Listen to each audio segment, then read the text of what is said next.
Nós estamos próximo da finalização do acordo entre a União Europeia e o Mercosul. O Brasil é o maior país deste acordo.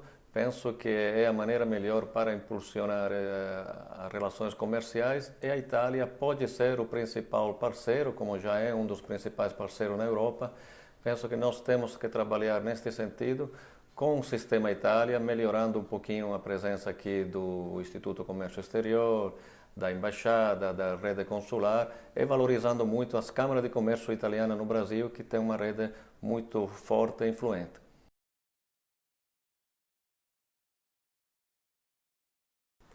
Bom, cultura e turismo para a Itália são realmente os carros-chefe, não, do desenvolvimento, do crescimento. Nós fizemos um grande trabalho, principalmente o governo do Paolo Gentiloni, do Matteo Renzi, o ministro Franceschini. Hoje todos os indicadores dizem que o nosso patrimônio artístico, cultural está sendo valorizado, visitado mais.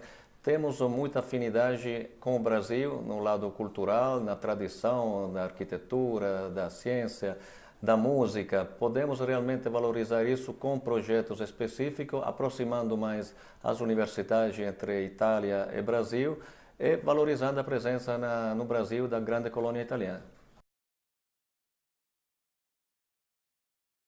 Absolutamente não. Teve a presença do Matteo Renzi, mas também o Paolo Gentiloni, atual primeiro-ministro, quando era ministro de Relações Exteriores, esteve no Brasil. Inclusive, o Matteo Renzi foi o líder político, primeiro-ministro que mais viajou pela América do Sul. Ou seja, o interesse não é somente o Brasil, mas o inteiro continente. É claro, tivemos alguns problemas assim que um pouquinho do lado italiano e do lado brasileiro atrapalharam uma maior relação institucional.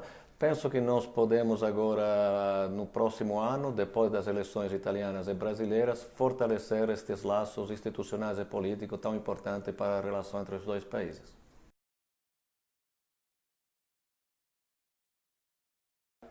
Eu espero que a eleição brasileira seja a finalização de uma instabilidade político-institucional de alguns anos, quem sabe coincidir também com uma retomada do crescimento. O Brasil é um grande país democrático, as relações Itália-Brasil são mais importantes tanto das crises econômicas e políticas italianas, tanto das crises políticas e econômicas brasileiras.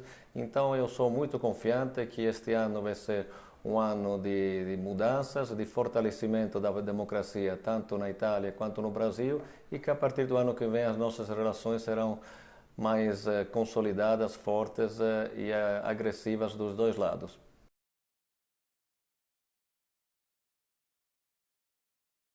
Eu sempre defendi a extradição do Cesare Battisti na Itália, não somente defendi, mas fui atuante na legislatura precedente, fui a Brasília, encontrei lideranças, o presidente da Câmara, do Senado, apresentei moção no parlamento italiano para pedir a extradição de um terrorista que cometeu crimes gravíssimos contra pessoas inertes lá na Itália. Eu espero que a justiça brasileira vai entregar esta pessoa, este assassino, à justiça italiana, como é justo que seja.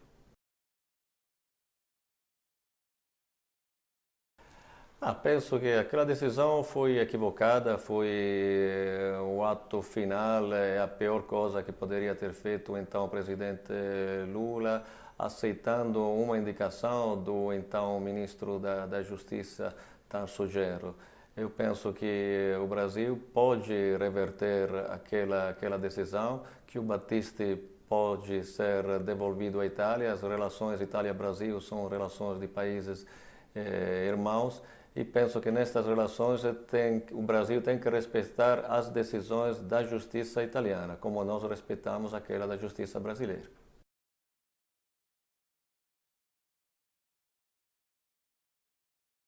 Não somente tenho uma proposta, mas já tenho uma solução que já foi aprovada no parlamento italiano. Eu aprovei a emenda que vai liberar 4 milhões de euros, que inclusive estão já chegando nos consulados do mundo inteiro, principalmente do Brasil, nestes dias, ou seja, a contribuição que o cidadão paga pela cidadania, pela primeira vez na história da Itália, vai ser revertida para os consulados vão contratar novas pessoas e dentro de um ano, máximo 2 anos, nós teremos pessoas contratadas para solucionar o problema. Não existe milagre, não existe fantasia, esta é uma solução concreta que os italianos do Brasil vão ver nos próximos dias.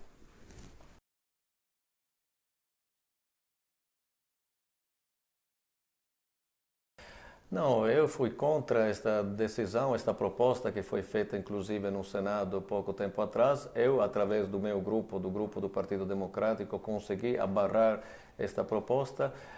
Sou um grande apoiador dos itálicos, ou seja, do patrimônio representado pela comunidade italiana, pelos ítalo-descendentes no mundo. Penso que o problema não é limitar a cidadania, mas valorizar, dar valor, dar instrumentos para que os cidadãos italianos no mundo inteiro possam participar, possam se integrar mais com língua, cultura, comércio, as decisões, a política, a vida italiana em tudo.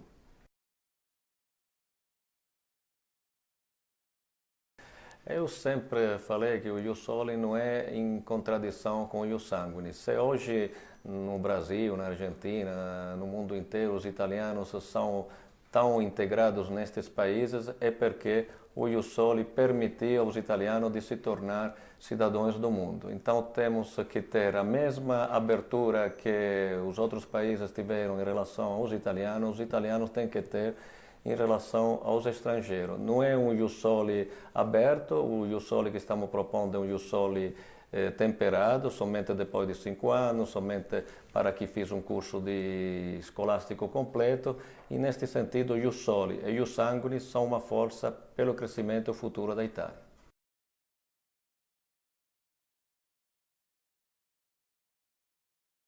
A postura do nosso governo é muito clara. Esta é uma crise que a Itália não pode enfrentar sozinha. Esta é uma crise que a União Europeia tem que enfrentar de forma compartilhada.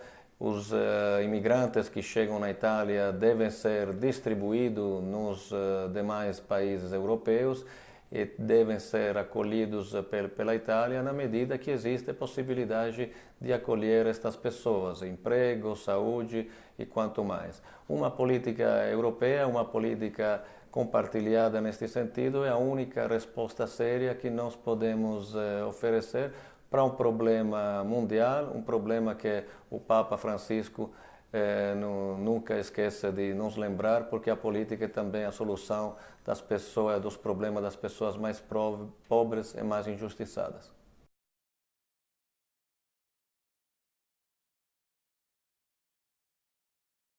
O nosso candidato é o secretário do nosso partido, Matteo Renzi, que já foi primeiro-ministro, mostrando capacidade, liderança e grande respeito a nível internacional. O nosso partido, sendo a República Italiana parlamentarista, tem outras pessoas que o Presidente da República pode indicar como primeiro-ministro. O atual primeiro-ministro Paolo Gentiloni também mostrou a grandíssima capacidade de liderar o governo do país.